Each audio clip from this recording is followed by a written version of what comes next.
गांव का एक धनी पुरुष होता है और उसने किसी को 3 लाख रुपए दिए थे ब्याज पर, लेकिन वह आदमी उनके पैसे लौटा नहीं पा रहा था, ना ही उसको ब्याज समय पर दे पा रहा था। तभी जो वह साहूकार होता है वह उस आदमी से बोलता है कि यार ब्याज का जुगाड़ करो वरना तो गड़बड़ हो जाएगी। अब जो आदमी होता है वह सुन रहा होता है, कहता है बाबूजी मैं जल्दी कर दूंगा। लेकिन जो साहूकार होता है वह कहता है कि ऐसा करो, अगर तुमसे ब्याज चुकाया नहीं जा रहा है तो अपनी पत्नी को 2 घंटे के लिए हमारे साथ भेज दो, किसी को कानो कान खबर नहीं होगी और तुमसे ब्याज की ज़बरदस्ती हम नहीं करेंगे, उसको हम माफ़ कर देंगे। मैं हूँगा और मेरे साथ मेरा एक दोस्त होगा। अब तो दोस्तों यह बात सुन कर के वह जो आदमी था उसका तो खून का पानी बन जाता है। कहे उस इसलिए कुछ नहीं पाता है क्योंकि साहूकार के सामने किसी की चल नहीं रही थी उस गांव के अंदर, ना उससे जरेबात कर पाता क्योंकि उसको पता था लड़के को कि कानून के चक्कर में कौन पड़े। और उसके बाद दोस्तों यहाँ पर क्या होता है, जो साहूकार की मांग थी कि भाई ब्याज में चुकता कर दूंगा और अपनी पत्नी का बदन सौंप दो मुझे 2 घंटे के लिए, तुम्हारा कर्जे का ब्याज चुकता हो जाएगा।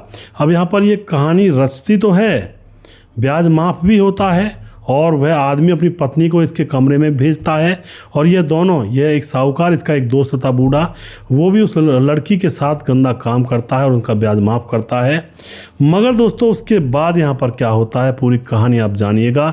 इस तरह से जो लोग पैसों के चक्कर में अंधे हो जाते हैं उनके साथ भी बड़ी बड़ी ऐसी हृदय विदारक घटनाएं घट जाया करती हैं। इस वीडियो के लास्ट में सारी चीज़ें डिटेल में बताऊंगा, वीडियो को अंत तक ज़रूर देखिएगा। नमस्कार, मैं हूं सुदेश कुमार और तिरछी बात चैनल में आपका स्वागत है। यह घटना घटित होती है उत्तर प्रदेश के बागपत के अंदर। जहां पर आज़ाद सिंह जो कि रहा करता है, जिसके पास 17 एकड़ ज़मीन है और धनी मानी आदमी है और अमीर है, उस गांव का अमीर है जहां पर ये रहा करता है।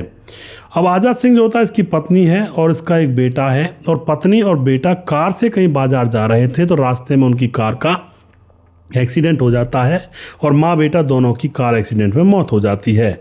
बेटा जो कि शादीशुदा था, उसकी पत्नी का नाम अलका था और बेटे की एक बेटी थी जो कि 11वीं क्लास में पढ़ा करती थी जिसका नाम था रचना।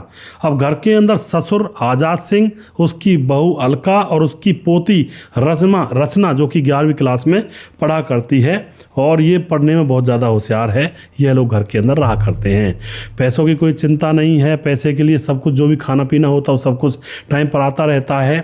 मगर दोस्तों एक गलती थी यहाँ पर आज़ाद सिंह के अंदर। गलती ये थी कि उसके पास जब पैसा काफ़ी आया करता खेती बाड़ी का या फिर ब्याज पर बहुत पैसे दिया करता था वो, तो उस पैसों के ब्याज से काफ़ी पैसा उसके पास आ जाया करता और उस ब्याज की वह दारू पी जाया करता था अपने एक दोस्त के साथ मिल करके। दोस्त का नाम होता है सुंदर सिंह। दोनों की महफिल खेत पर बने हुए ट्यूबवेल के कोठरे पर, यानी कि ट्यूबवेल के पास में जो कमरा होता है वहाँ पर महफिल सजा करती थी। चारपाई को बाहर निकाल लिया करते, वहीं पर ट्यूबवेल चला करता, ठंडी ठंडी पानी की फुहारें इनके ऊपर आया करती और वहीं पर जाम या रोज़ की रोज़ छलकाया करते। ना कोई कुछ कहने वाला, ना कुछ कोई विरोध करने वाला, क्योंकि अपना खेत, अपना ट्यूबवेल, अपनी शराब, अपनी बोतल और अपना दोस्त और अपनी चारपाई, अपना ट्यूबवेल का कमरा। तो इस तरह से इनका मामला ख़राब था। आज़ाद सिंह का शराब के नशे में चूर रहा करता। एक दिन की बात है 2025 की सुबह ये अपने दोस्त सुंदर सिंह के साथ खेतों पर पहुंच जाता है, वहां पर शराब पीने लगता है। ट्यूबवेल पर बैठा हुआ था चारपाई पर, तभी गांव की एक गौरी नाम की महिला, जो वाकई में बहुत ज़्यादा गोरी सुंदर थी और बहुत ही सुंदर थी, दूर से देखने में बहुत अच्छी लगती थी, वह वहां पर चारा मांगने के लिए जाती है। कहती है जमींदार साहब आपके खेत में से थोड़ा सा घास फूस ले लूँ अपने भैंस के लिए, गाय के लिए। तो जो आज़ाद सिंह होता है शराब वहीं पर पी रहा होता है, कह देता है कि हाँ ले लो कोई दिक्कत नहीं है। और फिर उसके बाद गौरी वहाँ पर चारा काटने लगती है और आज़ाद सिंह अपने दोस्त के साथ सुंदर सिंह के साथ बैठा शराब पी रहा है और फिर गौरी की तरफ टकटकी लगाकर आज़ाद सिंह देखने लगता है और अपने दोस्त से कहता है कि यार सुंदर, मैंने इस औरत के पति को 3 लाख रुपए दिए हैं और इसने आज तक 1 रुपया ब्याज का भी नहीं दिया है और तकरीबन 2 साल हो चुके हैं, ना ही ये मूल दे रहा है ना ही ये ब्याज दे रहे हैं लोग। क्यों ना इसकी पत्नी से आज थोड़ा सा मनोरंजन कर लिया जाए, इसके साथ समय गुजार लिया जाए, क्योंकि मेरा तो इनके ऊपर बहुत सारा एहसान है जो मैं पैसे नहीं मांगता हूँ। अब तो दोस्तों यहाँ पर ये दोनों दोस्त तैयार हो जाते हैं और फिर आज़ाद सिंह उस लड़की के, उस गौरी के पास जाता है और उससे कहता है गौरी देख, मैंने तेरे पति को 3 लाख रुपए दिए हैं और उनका ना तो ब्याज आया है मेरे पास और ना ही उनकी रकम आई है, और अगर तुम चाहो तो ब्याज माफ़ हो सकता है, तुम्हें मेरे साथ संबंध बनाने होंगे। हम 2 लोग हैं, आधे घंटे 1 घंटे में काम निपट जाएगा, तुम्हारा ब्याज माफ़ हो जाएगा। मगर दोस्तों गौरी एकदम से कह देती है कि हम ऐसे वैसे लोग नहीं हैं, हम अपनी ईमानदारी से रहते हैं, ऐसा बिल्कुल नहीं होगा। और फिर उसके बाद वह गौरी वहाँ से जाने लगती है।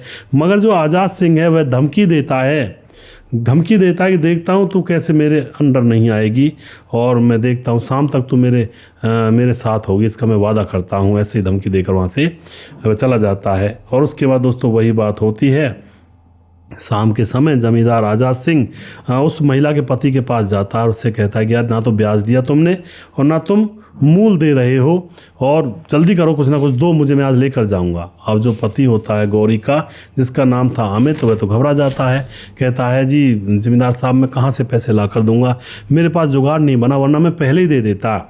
अब तो यहाँ पर इस बात को सुन करके जो आज़ाद होता है जमींदार, वह कहता है चलो ठीक है, मैं तुम्हारा ब्याज माफ़ कर दूंगा, पर उसके बदले में 2 घंटे के लिए तुम्हें अपनी पत्नी मेरे हवाले करनी होगी, मेरे और मेरे दोस्त के हवाले। हमारा मन आ गया इसके ऊपर बस। अब तो यहाँ पर अमित बहुत ज़्यादा मजबूर, परेशान, क्योंकि वह ब्याज के लिए मांग रहा था, उसके लिए परेशान कर रहा था, ऊपर से अपना मूल भी मांग रहा था 3 लाख रुपए, वह कहाँ से दे अमित। तो वह सोचता है कि अब तो यही रास्ता आसान है कि पत्नी का क्या बिगड़ेगा, 2 घंटे के लिए वो चली जाएगी। पत्नी से बात करता है, पत्नी पहले तो मना करती है और बताती है खेतों वाली बात, इसने मुझसे कहा था कि आज रात तू मेरे कमरे में होगी, मेरी बाहों में होगी।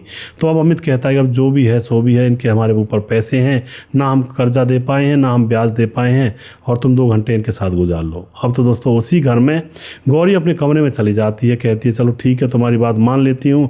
और वहीं पर गौरी का पति अमित बाहर आंगन में बैठा रहता है, अपने ही घर के कमरे में, अपने ही बेडरूम में, अपनी ही पत्नी के पास उन दोनों हरामखोरों को वह भेज देता है, जमींदार और उसका दोस्त सुंदर। दोनों जाकर के उसके साथ खूब रंगल मंगल करते हैं, तकरीबन 2 घंटा तक कमरे के अंदर रहते हैं, और 2 घंटे के बाद बड़ी अंगड़ाइयाँ लेकर के वो कमरे से बाहर निकलते हैं और कहते हैं कि अमित यार तूने मज़ा दिला दिया, बस तू अब सुन, मतलब बस तू अब पूछ मत, और तेरा कर्जा में जो तुम्हारा ब्याज बन रहा है सारा का सारा माफ़, लेकिन हमारी सेवा समय समय करते रहना। अब तो उसके बाद अमित की आंखों में आंसू थे, लेकिन वो करे क्या। अब दूसरा दिन होता है, दूसरे दिन वो लोग फिर पहुंच जाते हैं गौरी के घर, फिर से 2 घंटा, तीसरे दिन भी 2 घंटा, चौथे दिन भी 1-2 घंटा, इस तरह से 10 दिन लगातार उसके पास शराब पीते ही शाम को निकल जाया करते और खूब मौज मस्ती करके वहाँ से वापस आया करते। अब दोस्तों अमित भी परेशान, उसकी पत्नी गौरी भी परेशान, लेकिन अब करे तो करे क्या, सामने जमींदार है, अगर कोई आवाज़ भी उठाएंगे तो उल्टा हमें उठा दिया जाएगा इस दुनिया से, ऐसा डर हो जाता है दोस्तों कई बार लोगों को, बड़े लोगों का। अब क्या होता है, 10 दिन गुजर जाते हैं इसी तरह से। 10 दिन गुजरने के बाद आज़ाद अपने दोस्त सुंदर सिंह के साथ जाता है शाम को मौसम बना करके शराब पी करके, मगर आज जाकर देखता है वहाँ पर गौरी के घर पर तो ताला लगा हुआ है, दरवाजे पर लॉक लगा हुआ है। तो इधर उधर वह पूछते हैं तो बताते हैं कुछ लोग गौरी और अमित अब यहाँ से मकान बेचकर जा चुके हैं। इसका मतलब सीधा ये था गौरी अमित परेशान हो गए थे इन लोगों से और वह मकान बेचकर वहाँ से कहीं दूसरी जगह जा चुके हैं। अब तो यहाँ पर मामला शांत हो जाता है, भाई अब करें भी क्या, ना रहा बांस ना बजेगी बांसुरी, गौरी तो चली जा चुकी थी। मामला शांत हो जाता है और आज़ाद और उसका दोस्त सुंदर आराम से खेतों पर अभी भी बैठ करके शराब पिया करते। इधर उधर जो खेतों में औरतें लगी रहा करती, कोई चारा लिया करती, कोई झोली में घास काटा करती, उनको देखा करते और वो प्लान बनाया करते, यार इस वाली को बुला लेते हैं, उस वाली को बुला लेते हैं। कुछ गरीब महिलाएं उनके झांसे में आ भी जाया करती थी, बुला करके उनको 500, 600, 700, 1000 रुपये उनको थमा दिया करते और कहते कि हमारा अब टाइम हो रहा है और मूड बन चुका है, हमारे साथ थोड़ा सा तुम एंजॉयमेंट कर लो और हम बदले में पैसे भी देंगे। अब कुछ औरतें जो सोचती थी कि यहाँ पर किसी को क्या पता लगेगा, 1000 रुपये अगर ये दे देंगे तो मेरा खर्चा पानी चल जाएगा। गरीबी इतनी बुरी चीज़ होती है दोस्तों। और फिर वहाँ पर उनके चुंगल में फंस जाया करती और इस तरह से वह पूरे दिन भर शिकार किया करते जंगल में बैठे बैठे, कभी कोई फंस जाती कभी कोई फंस जाती, इस तरह से मामला चल रहा था। मगर एक दिन की बात होती है, जो आज़ाद होता है उसकी नज़र अपनी बहू पर पड़ती है, क्योंकि बहू उसकी आंगन में नहा रही थी और एकदम से आज़ाद जैसे घर जाता है तो बहू अंदर से मेन गेट का दरवाज़ा लगाना भूल गई थी और वह आंगन में बैठ करके चारपाई खड़ी करके चारों तरफ वह इस तरह से नहाया करती थी। क्योंकि बाथरूम उनका थोड़ा छोटा था तो उसको बाथरूम में अच्छा नहीं लगता है, वह सोचती है कि मैं तो बचपन से ऐसे ही नहाती हूँ, ऐसी हमारी माँ नहाती थी। अब इस तरह से दोस्तों वह एक दिन आंगन में नहा रही थी, तभी वहाँ पर जो ससुर होता है आज़ाद वह आ जाता है। अब जब अंदर से कुंडी खुली हुई है तो ससुर सोचता है कि अंदर कोई दिक्कत ही नहीं होगी, तो अंदर पहुंच जाता है। अंदर जाने के बाद एकदम से नज़ारा देखता है कि उसकी जो बहू है, उसकी बहू तो बिना कपड़ों के नहा रही है और उसका तन बदन दूर से ही चांदी की तरह चमक रहा था। और उसको देख करके ससुर आजाद तो बिल्कुल निढाल हो जाता है, उसके तो उर्जे पुर्जे काम करने लगते हैं। और दोस्तों अब क्या होता है, वह उस टाइम तो वह वहाँ से चुपचाप चला जाता है, मगर अब उसके मन में एक तूफान सा जाग गया था कि अरे घर में ही सब कुछ है और मैं बाहर इधर उधर मुंह मारता घूमता हूँ। इस तरह के उसके मन में वो ख्याल आने लगते हैं। और फिर वह एक दिन शाम को अपने दोस्त के साथ खेतों पर शराब पी रहा था और फिर यह सीधा उठ कर के मेडिकल स्टोर पर जाता है। वहाँ से नींद की गोलियाँ या दवाई लेता है, जो ज़्यादा नींद आ जाए। कहता है कि भाई मैं रात भर जागता रहता, मुझे ऐसी दवाई दो जिससे मैं जल्दी सो जाऊँ। तो मेडिकल वाला दे देता है कि भाई बुजुर्ग आदमी है, नींद नहीं आती होगी। आकर के वह चुपके से नज़र बचा करके रसोई में सब्जी रन रही थी और उस सब्जी में उन गोलियों की ओवरडोज डाल देता है और फिर अपना आराम से वहीं पर बैठकर शराब पीने लगता है। अब बहू को और उसकी पोती को बहुत विश्वास था अपने दादा के ऊपर। अब वह कहते हैं खाना बन गया, बाबूजी खाना लेकर आऊँ, लेकिन वह कहता नहीं मैं खाना नहीं खाऊंगा, आज मेरा पेट भरा हुआ है। तो उस खाने को दोनों माँ और बेटी खा लेती हैं, अलका और उसकी बेटी रचना जो 11वीं में पढ़ा करती थी। खाना खाने के बाद दोनों चित्तपट सो जाती हैं और फिर होता है हैवानियत का खेल, जो दोस्तों आज़ाद के अंदर अब जानवर जाग जाता है और वह अपनी बहू के पास कमरे में पहुंच जाता है। और फिर दोस्तों यहाँ पर वह जो उसके साथ करता आप लोग सोच ही सकते हो। उसके साथ वह उसके कपड़ों को उतारता है और उस संबंध बना लेता है रात में जितना उसका मन करता है और फिर चुपके से अपने कमरे में जाकर सो जाता है। सुबह होती है, सुबह जब बहू अलका जगती है तो उसको अपने कपड़े अस्त व्यस्त लगते हैं। तो वह सोचती है कि यार ये किसी ने मेरे साथ कुछ किया तो नहीं है, लेकिन वह सोचती है कि यहाँ पर करने वाला है कौन। मेरा ससुर है जो कि देवता समान है, वो तो ऐसा सोच भी नहीं सकते। हालांकि शराब भले पीते हैं लेकिन बेटी बेटी कहकर बुलाते हैं, दूर दूर रहते हैं, वो तो ऐसा नहीं कर सकते।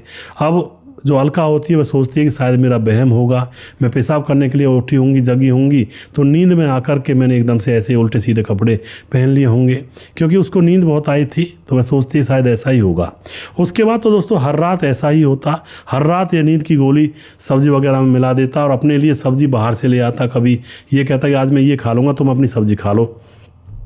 कभी बाहर खाना खाकर आ जाया करता, यानी कि खुद नहीं खाया करता उस सब्जी को। और एक दिन तो इसकी बहू ने ज़बरदस्ती साग रोटी रख दी थी इसके सामने, तो दूध भी रखा था और रोटी भी थी, प्याज वगैरह जो भी कुछ होता है। तो यह सब्जी को नहीं खाता है और बाकी रोटी और दूध को खा लेता है।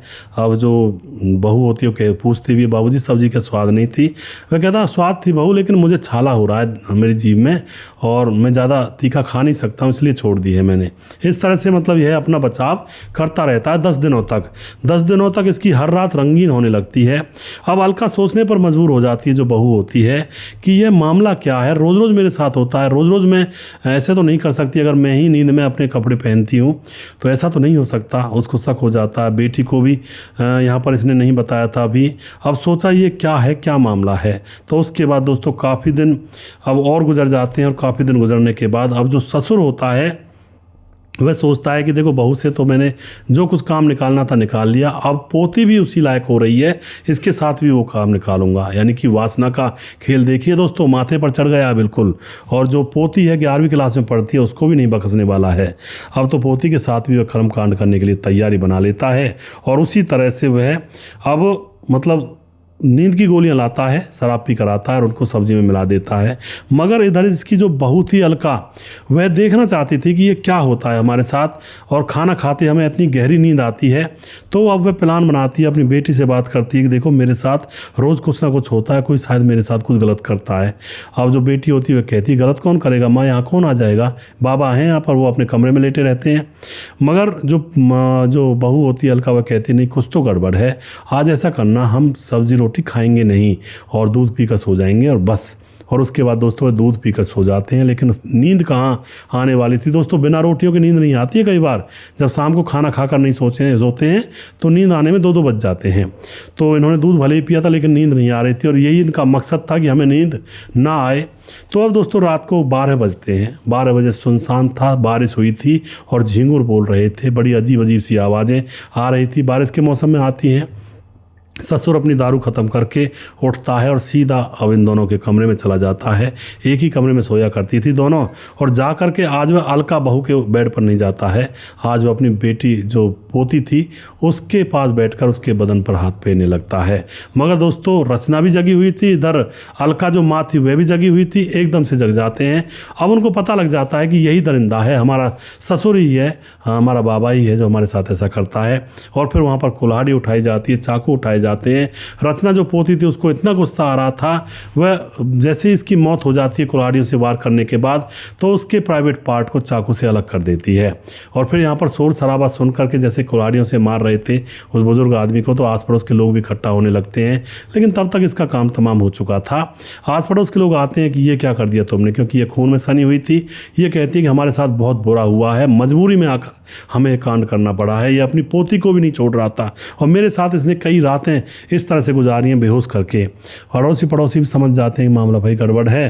पुलिस को बुलाया जाता है, पुलिस आती है, ये सारी बात बताती हैं और ख़ुद अपने आप को हवाले कर देती है पुलिस के। कहती है कि हम ऐसे जीवन से अच्छा हम जेल में रह लेंगे। मगर दोस्तों जेल के अंदर महिला कितनी सुरक्षित है ये शायद आप लोग जानते होंगे। महिलाओं के साथ जेल में भी बहुत कुछ ऐसा घटित हो जाता है जो कि नहीं होना चाहिए था। तो फ़ायदे का सौदा तो ये नहीं था। ये 4 लोग इकट्ठा करते और पंचायत जोड़ते और पुलिस को कहते इस बात के बारे में, तो शायद कार्रवाई और दूसरे तरीके से होती और ये दोनों माँ बेटी अपने घर में रहती, बेटी की धूमधाम से शादी कर सकती थी ये माँ। लेकिन सोच विचार ज़्यादा नहीं किया जाता ऐसे मामले में, गुस्सा बहुत आता है, तो उस गुस्से में आकर के माँ बेटी ने उस बुड्ढे की जान ले ली, उसका काम तमाम कर दिया, लेकिन साथ में अपनी ज़िंदगी भी बर्बाद कर ली। तो ऐसे मौके पर अगर कोई ज़िंदगी में ऐसा मौका आ जाए तो बिल्कुल दिमाग से सोचना चाहिए कि इसके बाद हमारा क्या होगा। तो बहुत सारे रास्ते हैं भाई, पंचायत जोड़ लो, 4 आदमी इकट्ठे कर लो, पुलिस को बुला लो, बता दो सारी चीज़ें, तो आदमी तो वैसे ही शर्मिंदा हो जाता है। अगर इस ससुर के बारे में पुलिस में बताया जाता, पंचायत जोड़ी जाती, तो ये किसी को मुंह दिखाने लायक नहीं रहता और फिर सही रास्ते पर चलने की पूरी कोशिश करता ही शायद। मगर इन दोनों औरतों ने ऐसा सही नहीं किया माँ बेटी ने, और अपनी जान भी आफत में डाल ली फिलहाल इन्होंने। तो फिलहाल ये दोनों माँ बेटी जेल में हैं और अपना जीवन का जो सफ़र है उसको जेल में गुजार रही हैं। उस घर के अंदर अब कोई भी रहने वाला नहीं है, उस घर का ताला लगा हुआ है, उस आंगन में उस घर में अब घास उगती है, कोई वहाँ पर झाड़ू लगाने वाला भी नहीं है। ये होता है हवस और वासना का अंजाम। किसी को किसी रूप में इसका भुगतना पड़ता है अंजाम, किसी को किसी रूप में भुगतना पड़ता है। सबका अंजाम एक जैसा तो नहीं होता, मगर हाँ कुछ चीज़ें एक जैसी होती हैं हवस और वासना में। हवस और वासना में एक जैसी, एक तो बदनामी होती है, कोई भी हवस और वासना में पड़ेगा, अवैध रिश्ता रखेगा, बदनामी सबकी होगी। कोई जेल जा सकता है, कोई भी जा सकता है, किसी की मौत हो सकती है, किसी की भी हो सकती है, ये सब सेम होता है। और भैया खुद की भी जान चली जाती है, ऐसे मामलों में ऐसा भी हो सकता है। तो कुछ चीज़ें सेम भी होती हैं, कुछ चीज़ें अटपटी होती हैं। तो मेन मतलब कहने का मतलब मेरा यही है, वासना से दूर रहें, इन चीज़ों में ना पड़ें, बहुत बुरी चीज़ें हैं, बहुत कड़वा लड्डू है ये। वीडियो के लास्ट में कुछ भाइयों के नाम लेना चाहूँगा। मनोज श्रीवास्तव जी लगातार कमेंट करते हैं, भाई का बहुत बहुत धन्यवाद करता हूँ। धीरज बरनवाल लगातार कमेंट करते हैं, बहुत बहुत धन्यवाद करता हूँ। राम गोसाई भाई लगातार कमेंट करते हैं। समाधान पाटिल जलगांव महाराज से कमेंट करते हैं। सूरज डीओ फिजी से कमेंट करते हैं। मोनू जैन लगातार कमेंट करते हैं और साथ में जसराम मकवाना कमेंट करते हैं और उसके साथ हमारे साथ रमेश कुमार कमेंट करते हैं। नामदेव कोहली लगातार कमेंट करते हैं। समाधान पाटिल जलगांव महाराज से लोकेश नागर कमेंट करते हैं। भारत तिवारी कमेंट करते हैं। मुकेश कुमार यूपी 83 से हैं।